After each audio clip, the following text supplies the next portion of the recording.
A partir deste momento, estaremos transmitindo para a comunidade espírita de Ponte Nova e região, palestra realizada por Ana Elisa Cária, com o tema Jesus acalma a tempestade, do grupo da Fraternidade Espírita Irmão Fritz. Olá, irmãos e amigos. Certa vez, Chico Xavier disse a uma plateia espírita que todos estavam ali porque estavam com saudades de Jesus. Então, meus irmãos, que possamos estar com saudades dos ensinamentos do Mestre Jesus e que estes ensinamentos possam fazer morada em nossos corações, inspirando os nossos pensamentos, sentimentos e atitudes todos os dias da nossa vida. O tema do estudo, Jesus acalma a tempestade. Essa passagem ela foi registrada pelos evangelistas Mateus, Marcos e Lucas. É uma passagem rica de ensinamentos, metáforas, e devemos sempre interpretar o texto evangélico através do sentido moral do texto. Da mesma forma que estudamos e refletimos, por exemplo, as parábolas contadas por Jesus, onde apreendemos o ensinamento moral. Então, vou ler na íntegra este texto, que está baseado no Evangelho de Marcos, no capítulo 4, versículo 35 a 41. E naquele dia, sendo já tarde, disse-lhes: passemos para o outro lado, e eles, deixando a multidão, o levaram consigo, até como estava no barco. E havia também com ele outros barquinhos. E levantou-se grande temporal de vento, e subiam as ondas por cima do barco, de maneira que se enchia. E ele estava na popa, dormindo sobre uma almofada. E despertaram-no, dizendo-lhe: Mestre, não se te dá que pereçamos? E ele, despertando, repreendeu o vento e disse ao mar: Cala-te, aquieta-te. E o vento se aquietou. E houve grande bonança, e disse-lhes: Por que sois tão tímidos? Ainda não tendes fé? E sentiram um grande temor, e diziam uns aos outros: Mas quem é este, que até o vento e o mar lhe obedecem?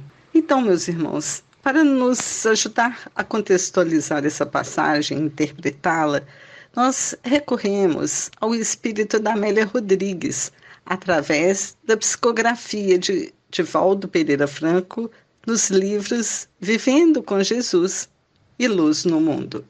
Então nos conta Amélia Rodrigues que em um entardecer rico de luzes multicoloridas, depois de um dia de trabalho, onde milhares de homens, mulheres e crianças naquelas paragens receberam das mãos sublimes do Mestre Jesus, nosso querido Rabi da Galileia, dádivas de saúde, bênçãos de reconforto, de que necessitavam para o fortalecimento do corpo, do espírito e da alma. Jesus inicia um breve diálogo com Simão Pedro. Saiamos daqui. Os barcos estão prontos? Sim, Rabi, retruca Simão Pedro. Devemos atingir a outra margem antes da alvorada amanhecer, elucida o amigo divino.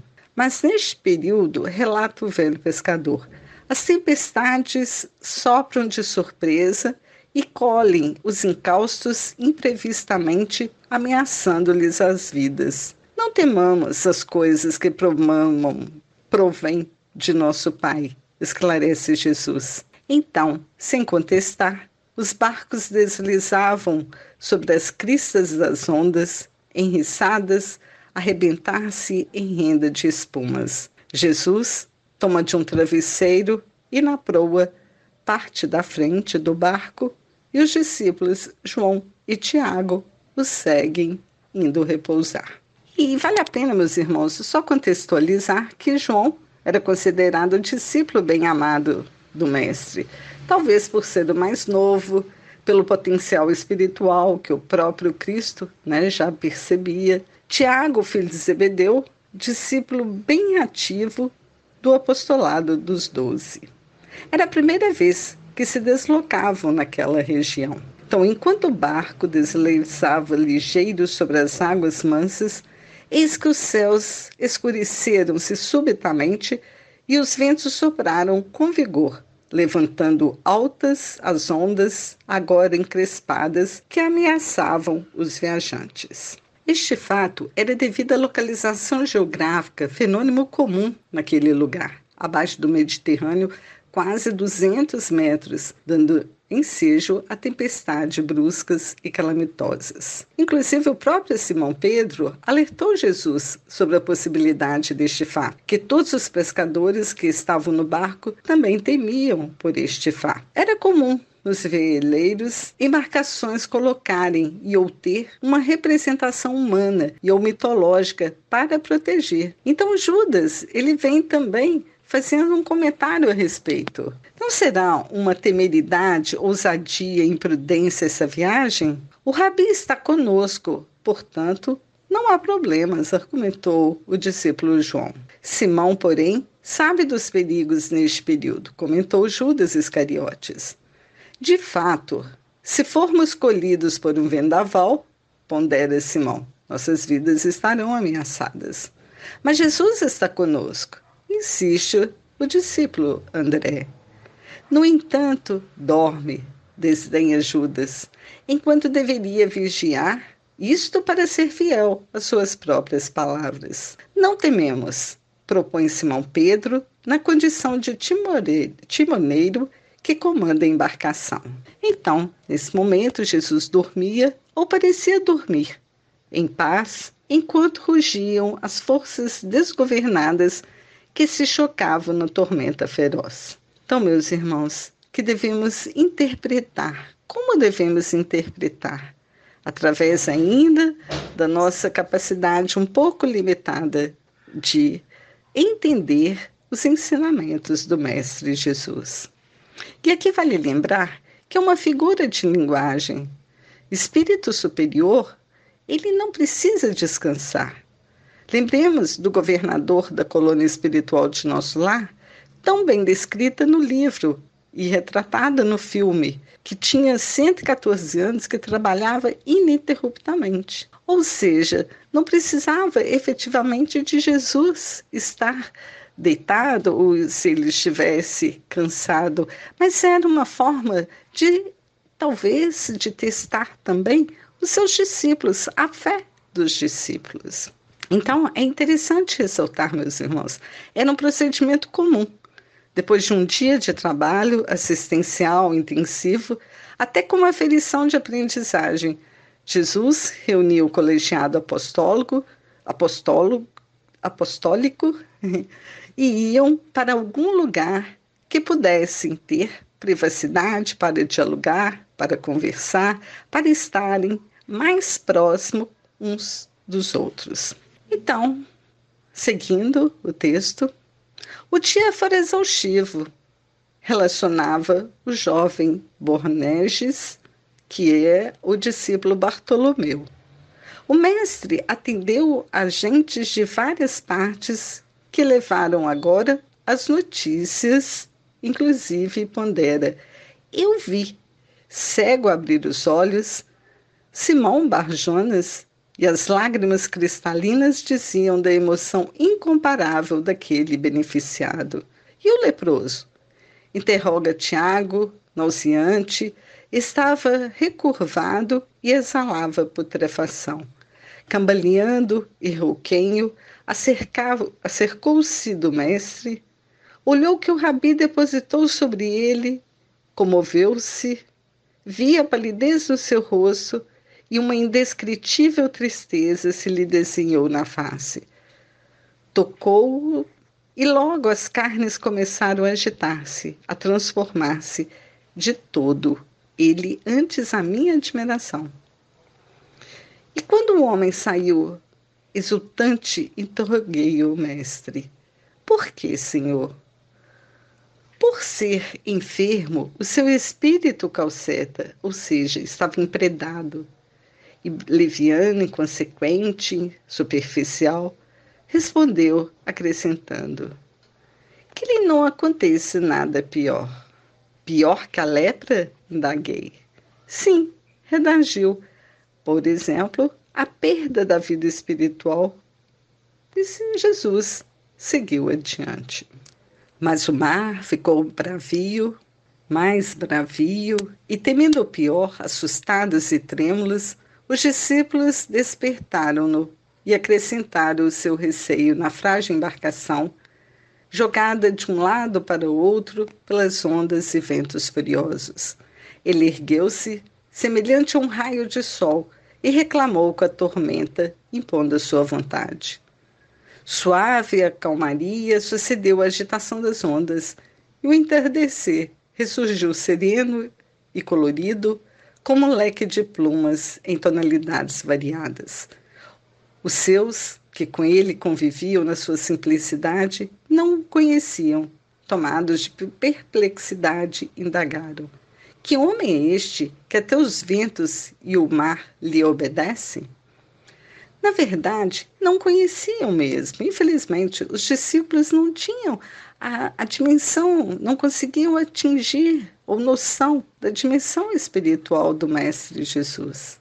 Inclusive, certa vez, está descrita no Evangelho de Mateus, capítulo 16, versículo de 13 a 17, e saiu Jesus e os seus discípulos para as aldeias de Cesareia de Filipe, e no caminho perguntou aos seus discípulos: quem dizem os homens que eu sou? Então, alguns dos discípulos disseram: João, o Batista, e outros, Elias, mas outros ainda, que Jesus era um dos profetas.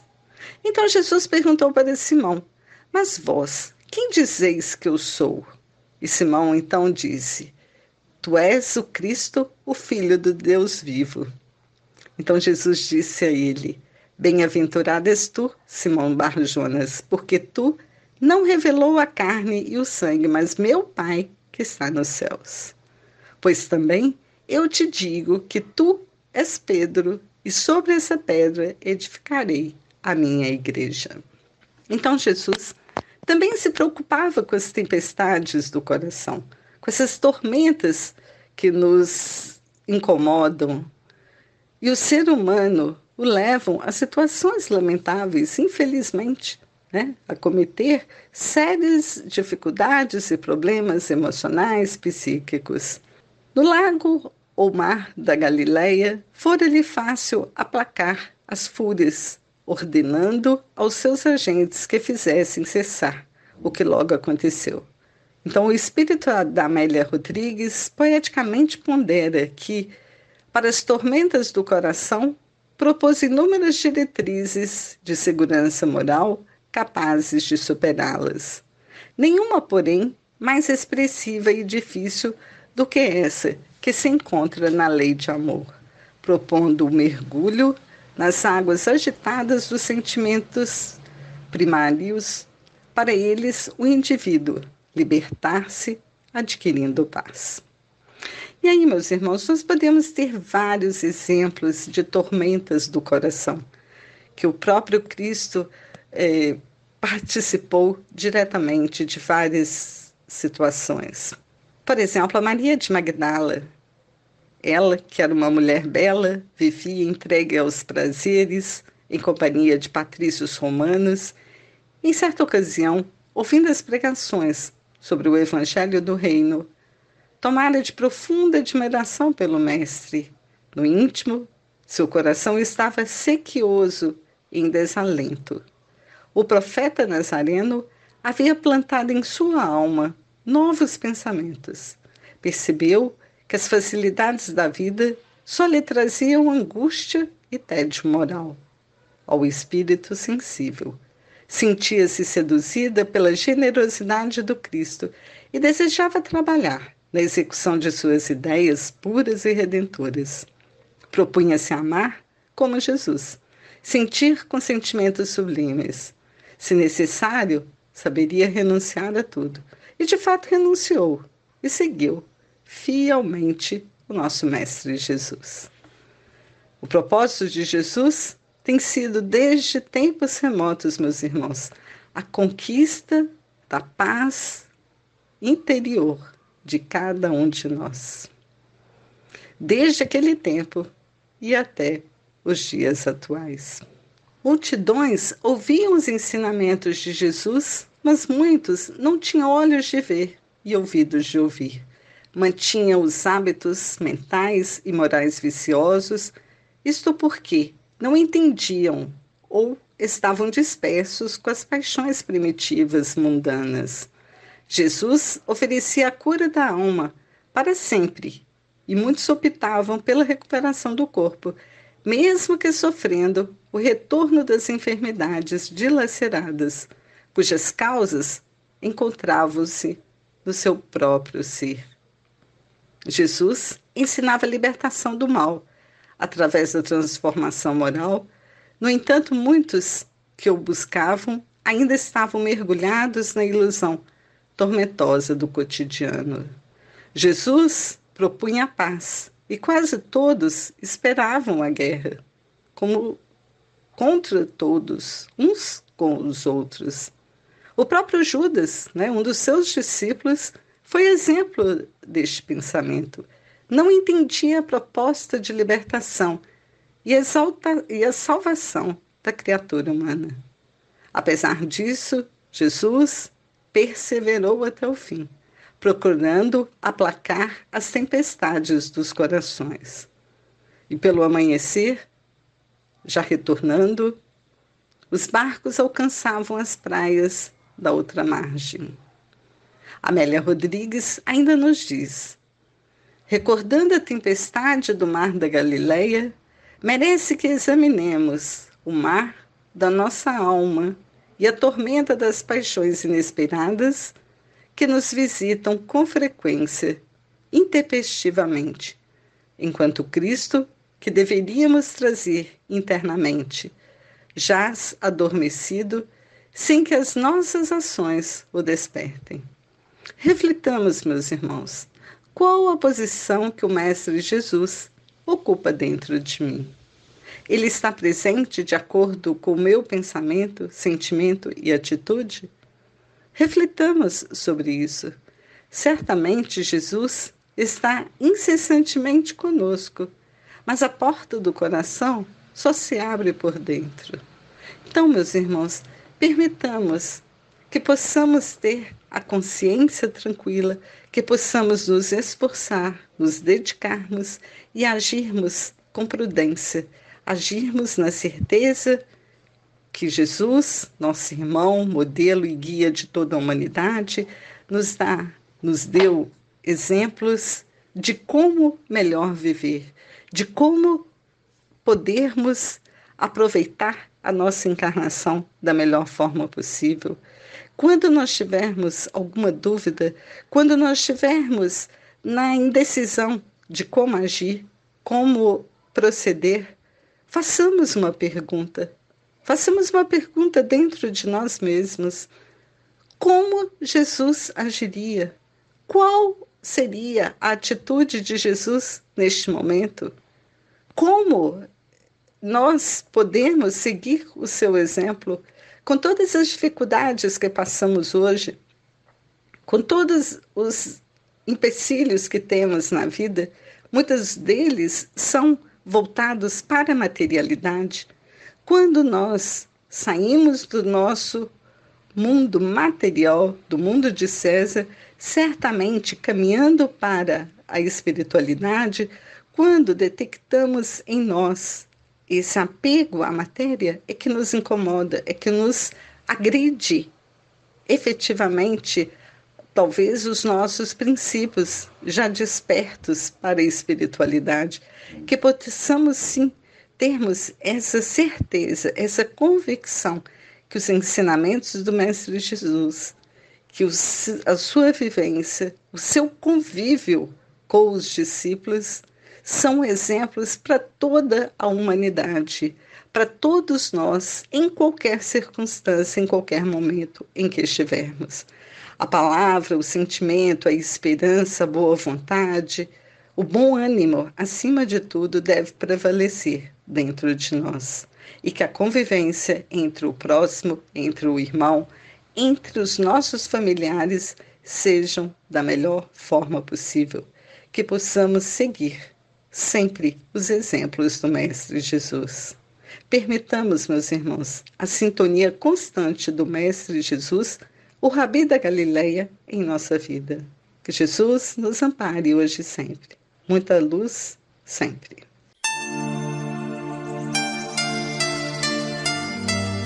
Termina aqui a palestra do Grupo da Fraternidade Espírita Irmão Fritz. Boa noite.